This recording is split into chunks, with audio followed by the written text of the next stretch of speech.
जी हाँ, नमस्कार विद्यार्थियों, स्वागत है आपका ज्ञान सागर संस्थान के ऑनलाइन प्लेटफ़ॉर्म पर। मैं सत्यार्थ आप सभी का स्वागत करता हूँ हमारी आपकी यूट्यूब की क्लासेस में।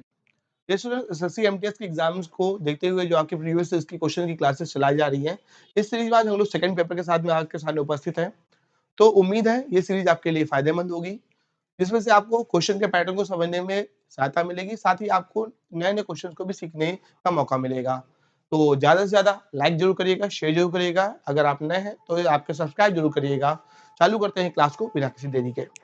यहाँ पर आपका देखिएगा पहला क्वेश्चन आपका पूछा गया था आपका, ठीक है, जो लास्ट ईयर के हम लोग क्वेश्चन पेपर को डिस्कस कर रहे हैं, उसी में से यहाँ पर आपका पहला क्वेश्चन है कि 2011 की जनगणना के अनुसार निम्नलिखित से कौन-सा भारत का सर्वाधिक जनसंख्या वाला नगर पूछा जा रहा है, महानगरीय शहर। तो हमारे यहाँ पर महानगरों की अगर बात करते हैं, तो हमारे यहाँ पर 4 मेन महानगर होते हैं, मुंबई है, दिल्ली है, चेन्नई है और बैंगलोर है। तो यहाँ पर ऐसे केस में सर्वाधिक संख्या वाला महानगरीय नगर आपकी बात किया जाए, 2011 की जनगणना के अकॉर्डिंग, तो ये हमारा आपका शहर कौन-सा होगा? आपका मुंबई होगा, ठीक है? इसका आंसर क्या होगा आपका? मुंबई। 1 सेकंड।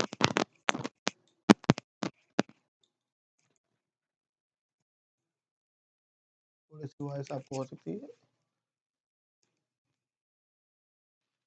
ठीक। तो सर्वाधिक जनसंख्या वाला भारत का अगर महानगरीय शहर की बात करते हैं, कौन होता है आपका? मुंबई होता है। मुंबई आपकी जो क्या है फाइनेंशियल कैपिटल है, ठीक है? मुंबई क्या है? आपके भारत की आर्थिक राजधानी है। याद कर लीजिएगा, अगर भारत की आर्थिक राजधानी पूछते हैं, तो इसको बोलते हैं आपका मुंबई को बोलते हैं। अब मुंबई की बात करते हैं, तो ये आपका एक द्वीप है, जिसका नाम है कौन-सा आपका? सालसेट द्वीप। याद रखिएगा, इस सालसेट द्वीप पर स्थित है और मुंबई में यहाँ पर आपको एक नदी मिल जाएगी, छोटी सी लोकल रिवर है जिसका नाम है आपका कौन सा नदी? मीठी नदी। तो ये आपका मुंबई आपका सर्वाधिक जनसंख्या वाला आपका नगर है, ठीक है? तो यहाँ पर इसका आंसर आपका बी होगा। अगला देखते हैं, सावी क्वाशरकोर से पीड़ित है, इनमें से किसकी कमी की वजह से हो सकता है? तो यहाँ पर आपको एक बीमारी दे दी गई है जिसको का क्वाशरकोर, या इसको इस प्रकार से भी लिखते हैं हम लोग आपका क्वाशर कोर बीमारी, इससे पीड़ित है। तो पूछ रहा है आपका कि वो किसकी कमी के कारण हो सकता है क्वासर को रोग। तो यहाँ पर आपके ऑप्शन में आयरन, प्रोटीन, विटामिन ए की कमी और कैल्शियम की कमी दिया हुआ है। तो यहाँ पर जो क्वासर कोर बीमारी है, अगर हम इसकी बात करते हैं, तो क्वासर कोर की बीमारी किसकी वजह से होती है? प्रोटीन की कमी से होती है। याद रख लीजिएगा, बहुत इंपॉर्टेंट क्वेश्चन है आपका, प्रोटीन की कमी से होने वाला रोग आपका क्वासर कोर है। अगर बात कर रहे हैं हम लोग इसकी आयरन की कमी से होने वाले रोगों की, तो आयरन की कमी से व्यक्ति को क्या होगा? आपका एनीमिया नामक रोग हो जाता है, ठीक है? एनीमिया नामक रोग होगा। एनीमिया मतलब क्या होता है? आपका खून की कमी। मुख्यतः क्या बीमारी किसमें होती है? आपकी महिलाओं में होती है, खून की कमी की, ठीक है? तो ये होगा आपका प्रोटीन की कमी से क्वाशरकोर है। विटामिन ए की कमी से आप सबको पता है कि आपका रात में दिखाई नहीं पड़ता है, इसको हम लोग आपका रतौंधी बोलते हैं। इसके अलावा एक और बीमारी है, जिसको आपका बोला जाता है यूरोपथैल्मिया। ये भी किसकी वजह से हो जाती है? आपकी आँखों में होगी आपकी, ठीक है, देखने में दिक्कत होगी, तो किसकी वजह से होती है? विटामिन ए की वजह से। अगर कैल्शियम की कमी से बात कर रहे हैं, तो कैल्शियम की कमी से यहाँ पर आपकी हड्डियाँ प्रभावित होंगी और आपके यहाँ पे क्या होगा? आपका रिकेट्स नामक बीमारी हो जाएगी, ठीक है? तो कौन सी बीमारी हो जाती है? आपकी रिकेट्स नामक बीमारी हो जाती है। कैल्शियम के लिए यहाँ पर हमारा देखो डी ऑप्शन दिया है, और जिम्मेदार भी कौन होता है? आपका विटामिन डी होता है, जिसे हम लोग जानते हैं किसके नाम से? कैल्सीफेरॉल के नाम से, ठीक है? विटामिन डी को रासायनिक नाम इसका क्या है आपका? कैल्सीफेरॉल, जो आपका दो टाइप का होगा, कोलोकैल्सीफेरॉल और ऑर्गोकैल्सीफेरॉल। कैल्सीफेरॉल की बात करते हैं या विटामिन डी की बात करते हैं, तो इसे ही बोला जाता है आपका आपका धूप का विटामिन। और रही बात अगर विटामिन की हो रही है, विटामिन की कमी से होने वाले रोगों को ये भी याद कर लीजिएगा, इनको बोला जाता है अपूर्णता रोग, डिफिशियंसी डिसीज के नाम से जाना जाता है। किस नाम से जाने जाते हैं? अपूर्णता रोग या डिफिशियंसी डिसीज के नाम से जाने जाते हैं। चलिए अगला क्वेश्चन देखते हैं, निम्नलिखित में से किस मौर्य शासक ने 261 ईसा पूर्व में कलिंग युद्ध लड़ा था? यहाँ पर आपका कलिंग युद्ध बहुत इंपॉर्टेंट है, सभी जानते हो 261 ईसा पूर्व में इसकी लड़ाई हुई थी। तो 261 ईसा पूर्व में कलिंग युद्ध किसके दौरान लड़ा गया था? तो ये आपके कौन थे उस समय? आपके राजा कौन थे? अशोक थे। अशोक के समय किसकी लड़ाई होती है? आपकी कलिंग की लड़ाई होती है। ये आपको चंद्रगुप्त मौर्य के बाद उत्तराधिकारी बिंदुसार, बिंदुसार के बाद में हमारे आपके कौन थे? आपके ये आपके अशोक थे।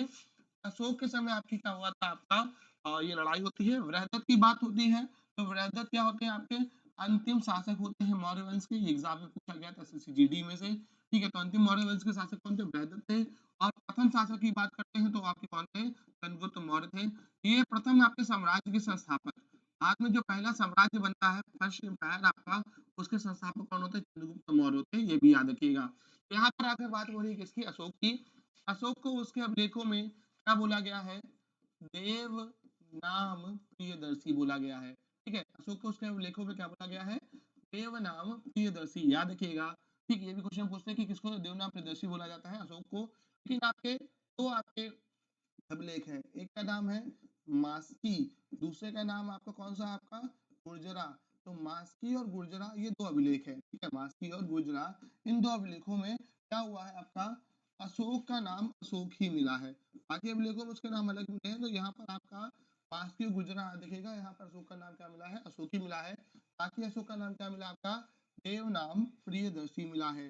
अगर अशोक की अभिलेखों की बात करते हैं तो अभिलेख याद रखिएगा, रुम्मन देई का अभिलेख। ठीक है, रुम्मन देई का अभिलेख नेपाल की तराई से प्राप्त होता है। ठीक है, तो जो रुम्मन देई का अभिलेख है ये अशोक का क्या है? सबसे छोटा अभिलेख है। रुम्मन देई का अभिलेख अशोक का क्या है? सबसे छोटा अभिलेख है। ठीक है, इसको याद रखिएगा, रुम्मन देई का अभिलेख अशोक का सबसे छोटा अभिलेख है। और बात करते हैं यहाँ पर आपका एक अभिलेख और है, उसको जल्दी से देख लेते हैं, कौशाम्बी का अभिलेख। ये कौशाम्बी का अभिलेख किसके नाम से जाना जाता है? ये जाना जाता है रानी का अभिलेख, उसके नाम से। ठीक है, तो कौशाम्बी का अभिलेख को लोग क्या बुलाते हैं? रानी का अभिलेख बुलाते हैं। तो ये हमारे आपके क्या है? सारी के सारे आपके अभिलेख हो जाएंगे किसके? कुछ खास बातें किसके? अशोक से जुड़ी हुई। ठीक, अगला देखिए, लिखित कौन सा भारत के पूर्वी तट को पूर्ण या आंशिक भाग के लिए क्षेत्रीय नाम नहीं है? यहाँ पे सबसे पूछ रहा है आपका नहीं है। अगर देखें तो यहाँ पर भारत के पूर्वी तट के लिए अगर पूछ रहा है तो भारत का जो पूर्वी तट है इसमें से उसे किस नाम से नहीं जाना जाता है? तो आइए देख लेते हैं पूर्वी तट को किन किन नामों से जाना जाता है। जो पूर्वी तट होगा उसके अगर हम लोग बात करते हैं तो ये पूर्वी तट सबसे ऊपर आपका उड़ीसा में, ये जाना जाता है किसके नाम से? उत्कल तट के नाम से जाना जाता है। ठीक, फिर उसके बाद आंध्र प्रदेश में इसको आपका उत्तरी सरकार, और इसके अलावा एक और नाम देते हैं निचले भाग में रॉयल सीमा तट के नाम से जानते हैं। ठीक, दक्षिण में हमारा का जो तमिलनाडु का राज्य है,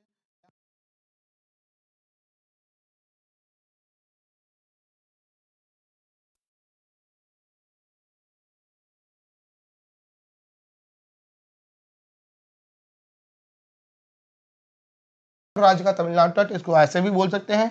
रही बात इसकी मालाबार तट, और हमसे यहाँ पे पूछ रहा था कि कौन सा नहीं है, तो नहीं है तो हमारा कौन सा होगा? मालाबार तट होगा। अगर बात करते हैं किसकी? मालाबार की, तो मालाबार कहाँ पड़ता है? मालाबार पड़ता है केरल के पीछे भाग में। यहाँ पर आपका जो केरल का पश्चिमी समुद्र तटीय क्षेत्र है ये क्या कहलाता है?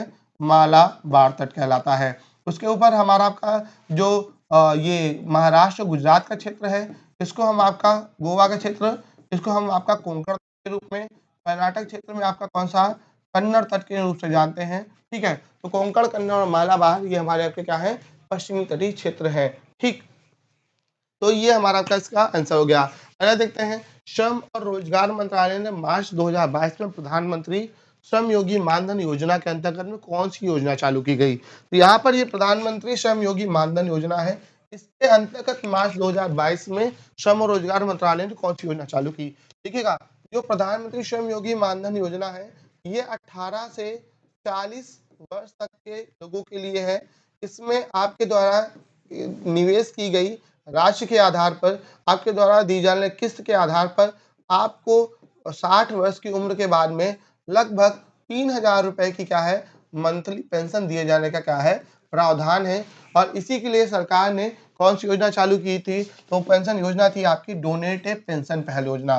डोनेट ए पेंशन पहल योजना से तात्पर्य क्या था कि जो भी सक्षम व्यक्ति हैं या संस्थाएं हैं या नागरिक हैं वो क्या करें, जो निम्न वर्ग के श्रमिक हैं उनके लिए क्या कर दें, उन पेंशन की किस्तों का भुगतान करें, ताकि जो लोग भी सक्षम नहीं है वो आपके क्या करें कि उनके लिए जो आम जनता हो या नागरिक हो उनकी सहायता से उनकी पेंशन की किस्तें भरी जा सकें, जिसका फायदा वो आपके बुढ़ापे में ले सकें या 60 वर्ष की उम्र के बाद ले सकें। यहाँ पर एक योजना चालू हुई थी, कौन सी? आपकी डोनेट पेंशन योजना। और ये किस आपका कौन चालू कर रहा? श्रम और रोजगार मंत्रालय, मार्च 2022 में। करंट का क्वेश्चन है तो ऐसे भी आपको करंट भी पढ़कर जाना है।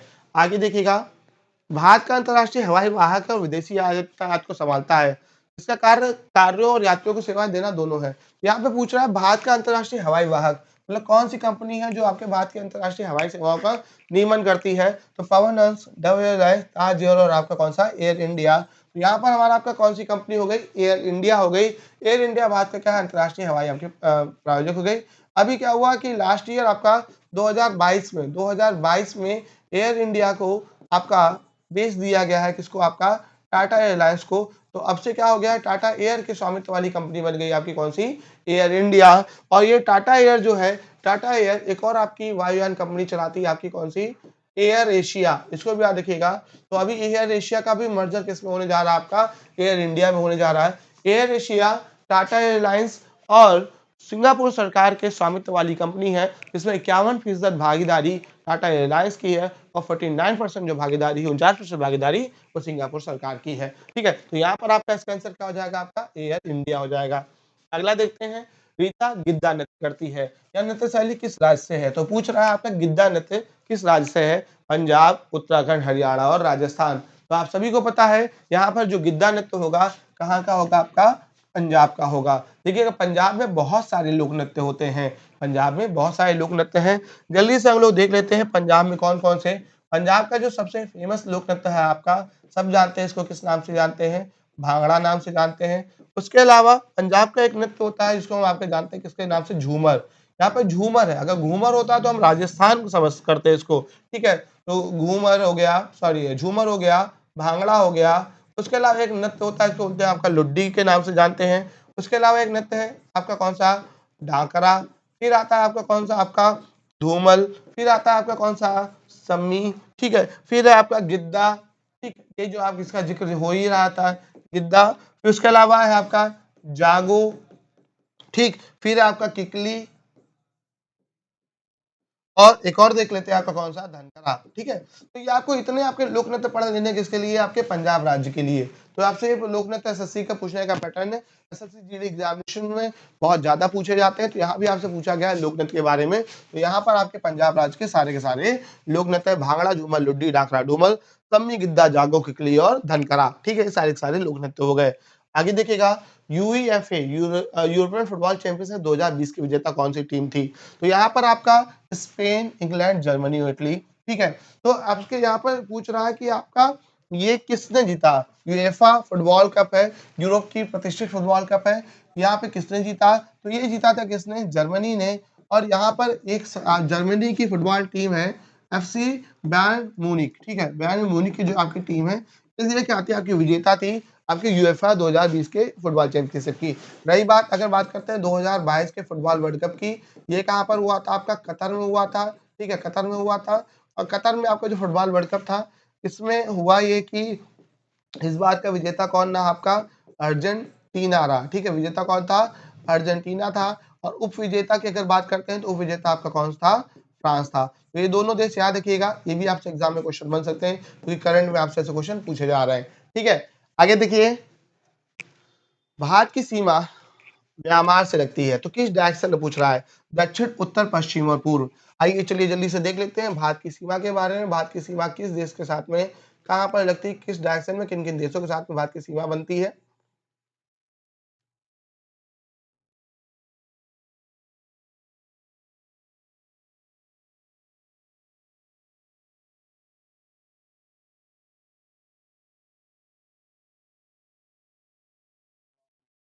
पड़ोसी देशों के साथ में बनने वाली सीमाओं की बात करते हैं, तो हमारी जो भारत की पश्चिमी सीमा होती है वो किसके साथ में बनती है, पाकिस्तान के साथ में। उत्तरी पश्चिमी सीमा यहाँ पर बनती है किसके साथ में, अफगानिस्तान के साथ में।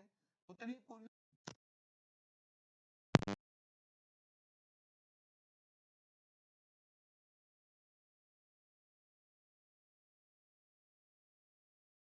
इसके अलावा यहाँ पे पूर्वी सीमा पे एक और देश है आपका कौन सा, बांग्लादेश। तो ये हमारे आपके स्थल खंड पे आपके स्थित देश है। ठीक है, स्थल खंड की सीमा। अगर जलीय सीमा की बात करते हैं तो यहाँ पर आपका एक देश पड़ जाता है आपका कौन सा, श्रीलंका।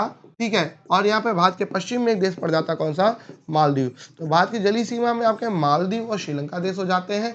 और ऐसे हमारे आपके देखा जाए तो आपके ये 7 देश। ठीक है, तो भारत की सीमा म्यांमार से किधर बनती है, पूर्व में। भारत की अगर सीमा की बात करते हैं तो भारत के टोटल आपके पड़ोसी देश कितने हो जाते हैं, 9, जिनमें से आपके 7 स्थलीय सीमा पर होंगे और 2 जलीय सीमा पर होंगे। सीमा की बात करते हैं तो सबसे लंबी हमारी सीमा किसके साथ में बनती है, बांग्लादेश के साथ में बनती है, लगभग 4096 किलोमीटर है। ठीक है, सबसे ज्यादा लंबी सीमा बांग्लादेश के साथ में।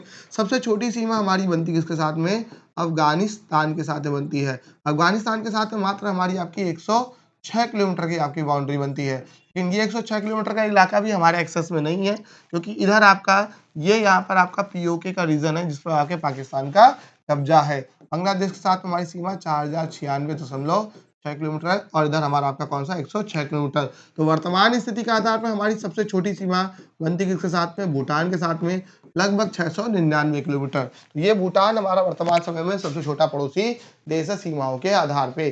ठीक, अगला देखते हैं। अगला क्वेश्चन है यहाँ पर आपका, ऑस्कर 2009 में किस भारतीय संगीतकार स्लमडॉग मिलियनेयर ने अपनी रचना के लिए सर्वश्रेष्ठ मूल गीत का अवार्ड मिला है। सर्वश्रेष्ठ मूल गीत, ओरिजिनल गीत का आपका जो अवार्ड था ऑस्कर में, ये किसको मिला था, आपका गुलजार जी को मिला था। ये किसके लिए मिला था, आपका जय हो सॉन्ग के लिए मिला था। ठीक है, किसको मिला था, जय हो सॉन्ग के लिए मिला था, किसको, गुलजार जी के लिए।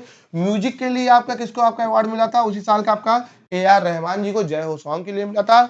और बेस्ट साउंड डिजाइनर का पुरस्कार था वो किसका था, रसूल पुकट्टी को मिला था। ये भी याद रखिएगा, रसूल पुकट्टी थे, उनको बेस्ट साउंड डिजाइनर का अवार्ड था।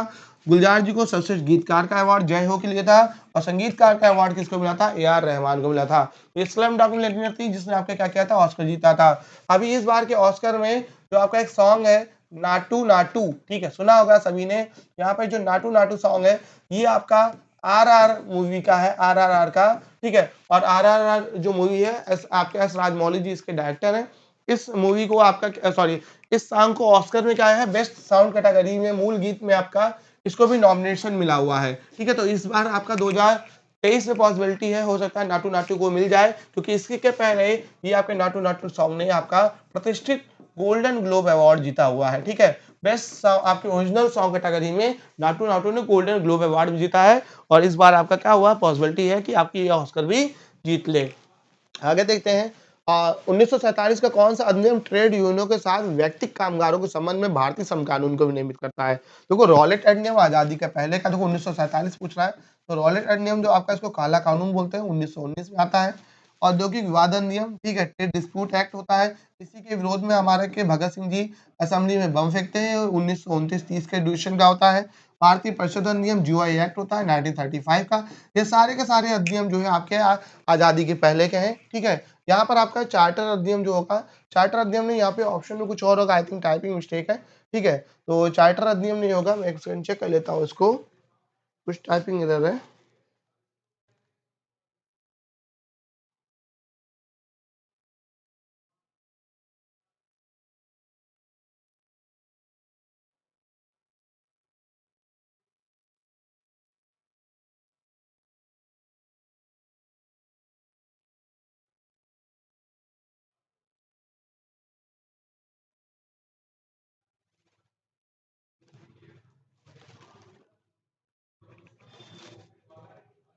क्योंकि चार्टर अधिनियम ब्रिटिश रूलिंग में आते थे।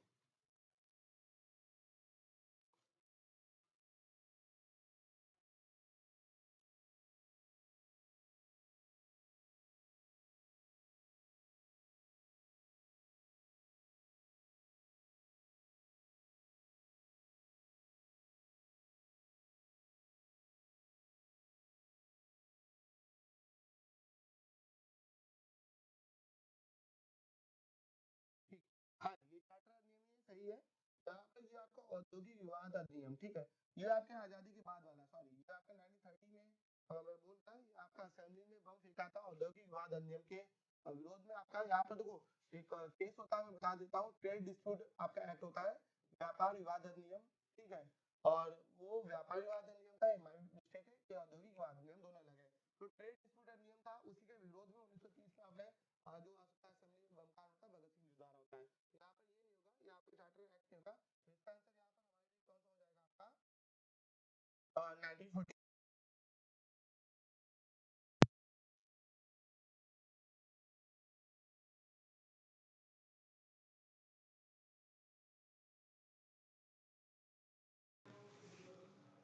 तो यहाँ पर व्यापार विवाद और औद्योगिक विवाद दोनों चीजें अलग है। ठीक है, तो ये थोड़ी सी गलती हो गई जल्दबाजी में, लेकिन इसको अभी हम लोग क्या कर लेते हैं, औद्योगिक विवाद अधिनियम कर लेते हैं। आगे देखिएगा, नमता कायांतरित शैल, ठीक है, यानी रूपांतरित चट्टान के उदाहरण के बारे में बात करती है, वो कौन सी हो सकती है, हाईलाइट, सेल, संगमरमर, चूना पत्थर। ये जो चूना पत्थर होता है यही आपके रूपांतरित होकर किसमें बदल जाता है, संगमरमर में बदल जाता है। संगमरमर हमारी कैसी चट्टान है? रूपांतरित चट्टान है। हम 3 प्रकार की चट्टानों को पढ़ते हैं। पहली आपकी आग्नेय चट्टान होती है। आग्नेय चट्टान जो होगी ये आपकी सबसे प्रारंभिक चट्टान होती है। इनमें जीवाश्म नहीं पाए जाते हैं और ये हमारी आपकी क्या होती है? ठोस चट्टानें होती हैं। आग्नेय चट्टानों के टूटने से उनके अवशेषों पर और बाकी अन्य प्राकृतिक क्रियाओं से अवसादी चट्टानों का निर्माण होता है और ये अवसादी चट्टानें जो होती हैं इनमें जीवाश्म पाए जाते हैं और ये आपकी दानेदार चट्टानें होती हैं। आग्नेय और अवसादी जब क्या होती हैं? परिवर्तित हो जाती हैं समय के साथ प्राकृतिक ताप और दाब की क्रियाओं से तो बदल जाती हैं किसमें? आपका कायांतरित चट्टानों में बदल जाती हैं। तो यहाँ पे इसका आंसर क्या होगा आपका?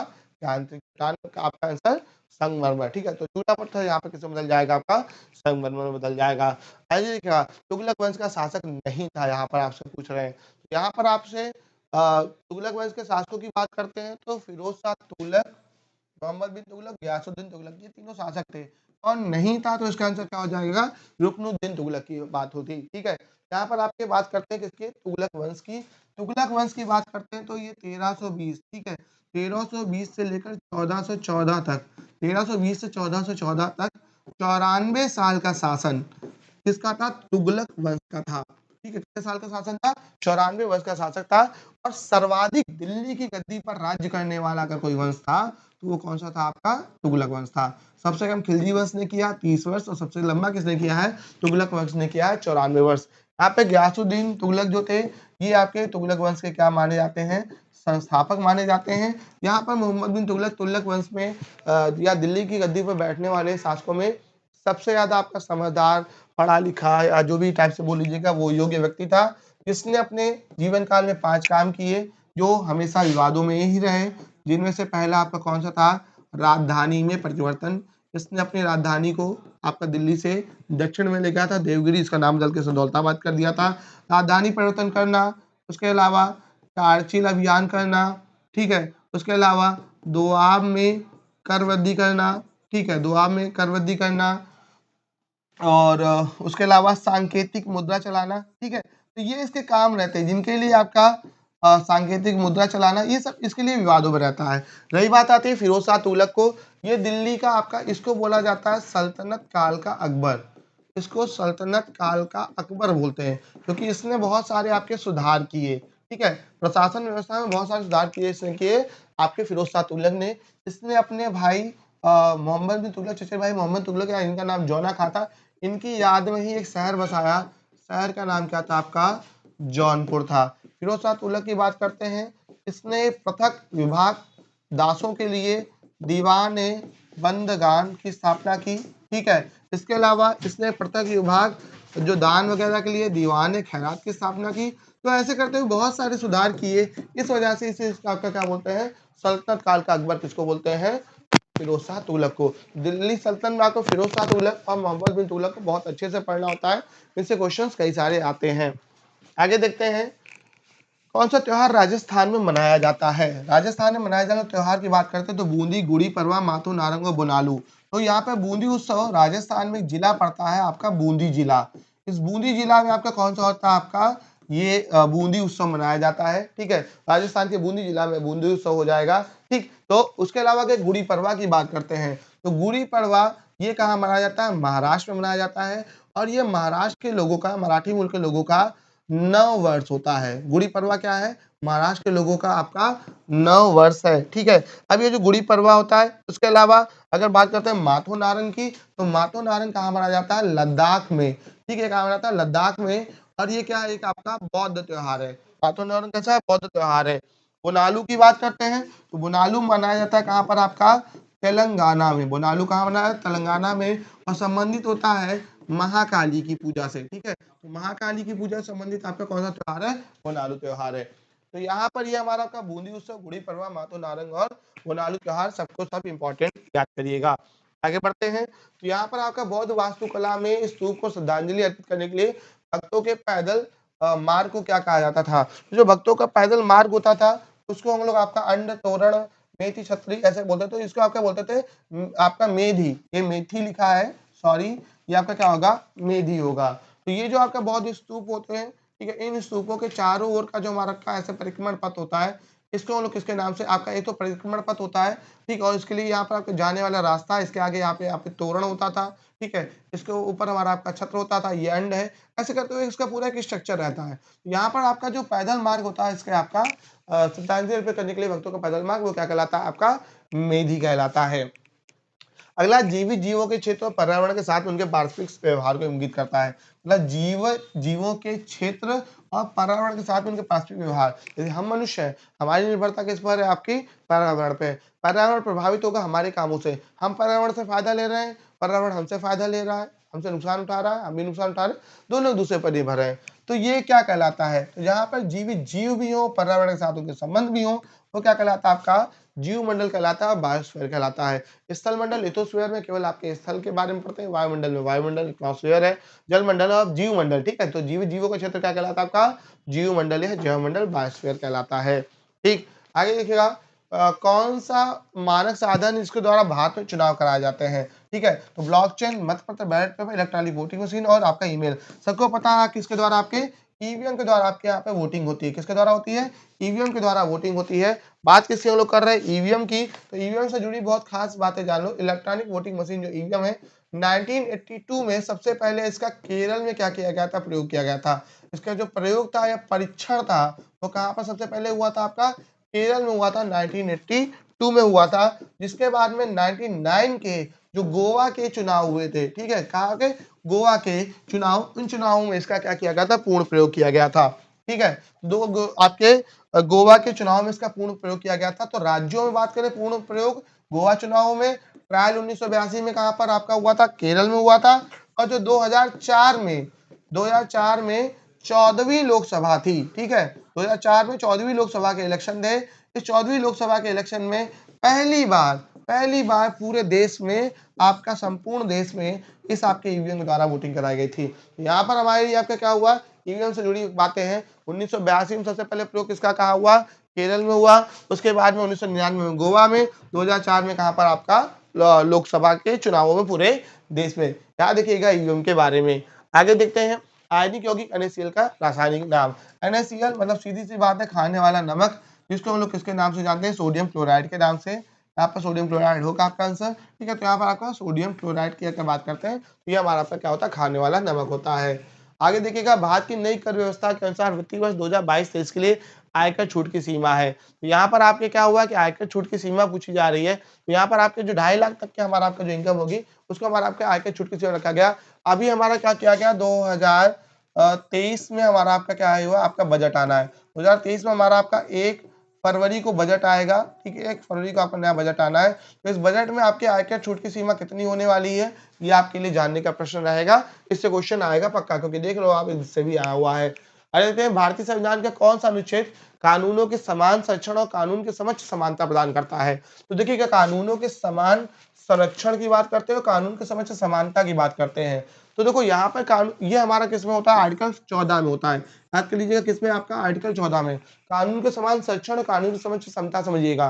देखो जैसे क्या होता है, कानून सबके लिए क्या होता है, आपका समान होता है। समता की बात होती है, कानून सबके लिए समान होगा। चाहे यदि मैं अगर रोड पे कोई ट्रैफिक नियम का उल्लंघन करता हूं, मुझे भी उतना ही जुर्माना होगा, चाहे वो आपके किसी भी बड़े से बड़े व्यक्ति के लिए जो रोड पे आपके ट्रैफिक नियम का सेम उल्लंघन करता है, तो उसको भी उतना ही जुर्माना होगा। मुझे 1000 देना होगा तो उसे भी 1000 देना होगा। कानून सबके लिए क्या होगा, बराबर होगा। इन कुछ मामलों में कानून के अपवाद होते हैं, जैसे हमारे आपके कौन होते हैं, राष्ट्रपति हो जाएंगे, ठीक है, या फिर हमारे आपके कौन हो जाएंगे, राज्यपाल हो जाएंगे, या फिर जो हमारे विदेशों से आने वाले जो दूत होते हैं, एम्बेसडर होते हैं, ये अपवाद होते हैं। इनको बहुत से मामलों में कानून से क्या होता है, आपका संरक्षण, इनके लिए हर कानून उस प्रकार से नहीं लागू होता जैसे आम नागरिक के लिए होता है। इनके लिए प्रक्रिया क्या की गई है, अलग निर्धारित की गई है। ये इनके क्या है, अपवाद, एक्सेप्शन है, ठीक है। तो कानून के समझ संरक्षण समता किसमें, आर्टिकल 14 में है, ठीक है। तो इसके बाद देखिएगा, समता और संरक्षण की बात हो रही है। तो यहाँ पर देखिए, ठीक। तो अगला देखते हैं, एक और ब्रिटेन से लिया, एक और अमेरिका से लिया है। FIDI फिडे 44वां शतरंज ओलंपियाड 2022 में, ठीक है, ये कहां पर हुआ था, गर्मियों में। ये आपका कहां पर हुआ था, चेन्नई में हुआ था। फिडे चेस ओलंपियाड 2022 कहां पर हुई थी, आपकी चेन्नई में हुई थी। और ये आपका बहुत फेमस क्वेश्चन है, इस बार भी GD पेपर में इससे पूछा गया था। और ये जो आपका चेस ओलंपियाड हो रहा है आपका, इसमें आपका क्या हुआ था कि ये 44वां था, ठीक है। ये कौन सा नंबर का था, 44वां चेस ओलंपियाड था। इसकी शुरुआत कब होती है? आपके 1927 में होती है, ठीक है। तो 44वां चेस ओलंपियाड था, जिसमें आपका इस बार आपका भारत जो था, भारत ने 1956 में पहली बार पार्टिसिपेट किया था, ठीक है। तो भारत जो था पहली बार उसने पार्टिसिपेट कब किया था? 1956 में किया था, भारत में पहली बार हुआ था। ये जो चेस ओलंपियाड था, इसमें आपका क्या हुआ कि एक वो होता है आपका, जो इसका सॉन्ग था, थीम सॉन्ग था, वलक्कम चेन्नई या वडकम चेन्नई करके आपका इसका थीम सॉन्ग था, ठीक है। तो ये आपको इसको भी याद कर लेना है, ठीक। तो ये चेस ओलंपियाड कौन सा था? 44वां था। कहाँ पर हुआ था? भारत में हुआ था, चेन्नई में हुआ था, पहली बार होता है। आगे देखिएगा, निम्नलिखित में से किस आदिवासी नृत्य शैली को गुसाड़ी को जीवित रखने के लिए 2021 में पद्मश्री से सम्मानित किया गया? तो यहाँ पर आपके पंडित बिरजू महाराज, शंकरदेव, कनक राजू, राम सहाय पांडे हैं। इसका आंसर क्या है आपका? कनक राजू। कनक राजू जो है आपके 80 वर्ष के एक आपके नर्तक हैं, जो हमारे आपके किस नृत्य को, इस गुसाड़ी नृत्य को जीवित रखने के लिए आपके पद्म सम्मान से सम्मानित किए गए थे। देखो ये जो हमारा गुसाड़ी नृत्य है, अगर बात करते हैं किसकी, गुसाड़ी नृत्य की, तो ये कहाँ पर होता है? आपका आंध्र प्रदेश में होता है। कहाँ पर होता है? आंध्र प्रदेश में होता है। और आंध्र प्रदेश में भी क्या है, इसको करने वाली एक जनजाति होती है, उसको बोला जाता है कौन सी जनजाति? गोंड जनजाति, ठीक है। कौन सी जनजाति? गोंड जनजाति। आंध्र प्रदेश में भी आपकी एक घाटी पड़ती है, एक घाटी है जिसका नाम कौन सा? अराकू वैली है, अराकू घाटी। तो ये कहाँ पर होता है आपका? अराकू घाटी में होता है। किया जाता है किसके द्वारा? गोंड जनजाति द्वारा किया जाता है। और ये जो आपका त्योहार होता है, ये आपका दशहरा से लेकर दीपावली तक आपका सेलिब्रेट किया जाता है, ठीक है। दशहरा से दीपावली तक। तो यहाँ पर इसका आंसर ये है। इस बार ये आपके पद्म पुरस्कारों की घोषणा हो चुकी है। इस बार आपके टोटल 106 पद्म पुरस्कारों की घोषणा हुई है, जिसमें से अगर बात करते हैं जो आपका सबसे बड़ा आपका पद्म पुरस्कार यानी पद्म भूषण, ये दिया गया कितने लोगों को? 6 लोगों को, ठीक। और पद्म भूषण की बात करते हैं तो ये दिया गया कितने लोगों को? 9 लोगों को दिया गया है। और अगर बात करते हैं पद्मश्री पुरस्कार की, तो ये बचे हुए हमारे आपके 101 लोगों को दिया गया पद्मश्री। तो याद कर लीजिएगा इस बार के आपके पद्म पुरस्कार किसको किसको दिए गए हैं, ठीक। आगे बढ़ते हैं। तो निम्नलिखित से कौन सा फरवरी 2022 में जवाहरलाल नेहरू यूनिवर्सिटी की पहली महिला कुलपति, ठीक है। जेएनयू जो विवादों में रहती है यूनिवर्सिटी, इसकी पहली महिला चांसलर कौन बनी थी आपकी 2022 में? शांत ऋषि धूलीपड़ी पंडित, ठीक है। इनको याद रखिएगा, शांत ऋषि धूलीपड़ी पंडित जो है हमारे आपकी जेएनयू की पहली महिला कुलपति बनी, ठीक। आगे देखिएगा, एक नाटक में नरेश ने कहा स्वराज मेरा जन्म से अधिकार है और मैं इसे लेकर रहूंगा। ये नारा किसने दिया था? सब जानते हैं किसने दिया था? बाल गंगाधर तिलक ने दिया था। बाल गंगाधर तिलक ने ये नारा दिया था 1916 के कांग्रेस के लखनऊ अधिवेशन में, ठीक है। कांग्रेस का लखनऊ सेशन हुआ था, वहां पर दिया था। और इस अधिवेशन के अध्यक्ष की बात करते हैं, हेड की बात करते हैं, तो वो कौन थे? कांग्रेस के अधिवेशन के अध्यक्ष अंबिका चरण मजूमदार, ठीक है। इनका नाम याद रख लीजिएगा, अंबिका चरण मजूमदार। और ये अधिवेशन खास क्यों है? क्योंकि इस अधिवेशन में ही कांग्रेस के दो दल आपके, एक आपका गरम दल और दूसरा आपका कौन सा? नरम दल, दोनों क्या हो गए थे? एक हो गए थे। दूसरा हुआ था कांग्रेस और मुस्लिम लीग में 19 सूत्री क्या हुआ था? समझौता हुआ था। रही बात बाल गंगाधर तिलक जी की, तो तिलक जी आपके बहुत ज्यादा मैं इनके बारे में नहीं बताऊंगा यहाँ पे। तिलक जी जाने जाते हैं किसके रूप में? भारतीय अशांति के जनक के नाम से। इनको भारतीय शांति का जनक बोला किसने? ये बोला था किसने? वैलेंटाइन सिरोल ने बोला, ठीक है। भारतीय शांति का जनक किसने बोला? वैलेंटाइन सिरोल ने बोला। और अपनी किस किताब में बोला? इनकी जो बुक थी उस बुक का नाम था इंडियन अनरेस्ट, ठीक है। इस इंडियन अनरेस्ट में इन्होंने क्या बोला? इन्हें भारतीय शांति का जनक बोला, ठीक है। तो यहाँ पर ये आपका आंसर हो जाएगा। लास्ट क्वेश्चन है, अ, यहाँ पर आपसे पूछा जा रहा है आपका निम्नलिखित भारतीय लेखकों में से किसने भारत के राष्ट्रवादी आंदोलन के लिए प्रसिद्ध उपन्यास गोरा लिखा? तो यहाँ पर उपन्यास आपका किसके द्वारा लिखा गया था? गोरा रविन्द्रनाथ टैगोर के द्वारा लिखा गया था। 1913 में क्या हुआ था आपका? ये सॉरी, ये उसके पहले आपका ये रविन्द्रनाथ टैगोर जी द्वारा ये गोरा उपन्यास लिखा गया था। रविन्द्रनाथ टैगोर जाने जाते किसके लिए? अपनी सर्वश्रेष्ठ कृति किसके लिए? गीतांजलि के लिए। याद करिएगा कृति कौन सी? गीतांजलि। जिसके बाद 1913 में, ठीक है, 1913 में साहित्य के लिए इनको क्या मिला था? नोबेल मिला था। और नोबेल पुरस्कार पाने वाले ये आपके पहले भारतीय थे, पहले आपके बोल सकते एशियाई मूल के व्यक्ति थे, या पहले बोल सकते थे नॉन यूरोपियन थे, किसी भी प्रकार से मान लीजिएगा। तो पहले कौन थे आपके? रविन्द्रनाथ टैगोर। 1913 में इनको क्या मिलता है? आपका ये नोबेल पुरस्कार मिलता है। अगर बात करते हैं गोरा की, गोरा उपन्यास लिखा जाता है कब? आपका 1910 में लिखा जाता है, ठीक है। तो यहाँ पर ये आज आपके कुछ क्वेश्चन थे जो इंपॉर्टेंट है। तो उम्मीद है आज आपको हेल्प मिलेगी क्लास में, नए टॉपिक पढ़ने सीखने में को मिला होगा।